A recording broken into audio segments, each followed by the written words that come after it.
السلام علیکم ورحمۃ اللہ وبرکاتہ۔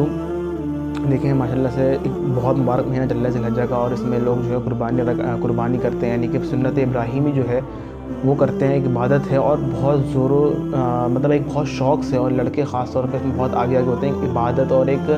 بہت زیادہ مزہ بھی آتا ہے اس چیز میں نا، کہ ہم لوگ جانور لاتے ہیں، گائے بکرے اونٹ بیل ساری چیزیں لاتے ہیں۔ دیکھیں جو مین چیز مجھے سمجھانی ہے وہ یہ ہے کہ ہم لوگ لاتے تو ہیں، لیکن ہم ایک اچھا کام کر رہے ہیں، ایک عبادت کر رہے ہیں، لیکن اس عبادت کے ساتھ ہم ایک غلط کام بھی کر رہے ہیں، ایک گناہ کا کام بھی کر رہے ہیں، جو اس عبادت کو اور اس گناہ کو زیرو کر دے گی۔ وہ کیا ہے کہ ہم لوگ گلیاں بند کر دیتے ہیں، ہم لوگ گلی کا صفائی کا انتظام نہیں کرتے۔ اسی طرح ہم جب قربانی کرتے ہیں، قربانی کے بعد جو گائے کے جو سامان ہوتا ہے، جو پارٹس ہوتے ہیں، اس کو ہم پھر اٹھا کے ہم کہیں اس کو کوئی سائڈ نہیں کرتے، تو یہ بھی جو ہے نا یہ تکلیف دہ مرحلہ ہے، یعنی کہ اس سے پڑوسی کو تکلیف ہوتی ہے، اس سے مسافر کو تکلیف ہوتی ہے۔ سب سے مین چیز جو ہے جو ابھی ہم کر رہے ہیں، جو بقرعید سے پہلے، وہ کیا ہے کہ ہم جانور تو لیا ہے، ہم گائے لیا ہے، لیکن راستہ بند کر رہے ہیں، تو یہ بہت غلط ہے۔ دیکھیں حفاظت ضروری ہے، آپ رات میں 12-1 بجے کے بعد راستہ بند کریں، لیکن ایسا بند نہ کریں کہ کسی کوئی آ نہ جا سکے۔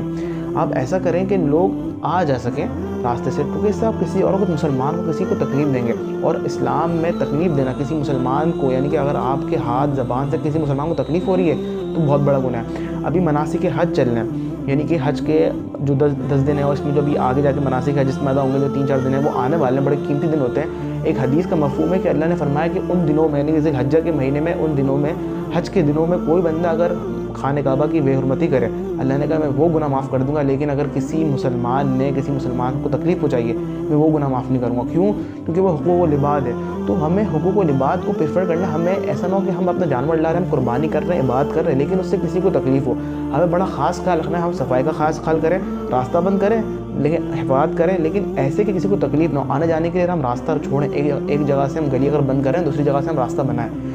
ہم لوگوں کی مجبوری کو سمجھیں۔ تو باقی مجھے آپ لوگوں کو ایک بات بتانی تھی کہ قربانی کرتے ہیں بہت اچھا ہے، اور ایک بہت شوق سے کرتے ہیں، لیکن کچھ چیزوں کا خیال کریں۔ اس میں سب سے مین چیز ہے کہ سب سے پہلے صفائی، اور پھر کہ آپ کی وجہ سے کسی کو تکلیف نہ ہو، پڑوسی کو تکلیف نہ ہو۔ ایک حدیث ہے کہ مسلمان وہ نہیں کہ جس کے ہاتھ و زبان سے دوسرا مسلمان محفوظ رہے، حدیث کا مفہوم ہے۔ تو دیکھیں حقوق و لباد جو ہے نا وہ اللہ معاف نہیں کرتا جب تک کہ بندہ معاف نہ کرے، حقوق اللہ معاف ہو جاتے ہیں۔ باقی بس یہی کہ اللہ تعالیٰ ہم سب کی قربانی کی بات کو قبول فرمائے، ہمارے ملک کے حالات کو بہتر فرمائے، ہم سب کو دین پہ چلنے کی توفیق نصیب فرمائے۔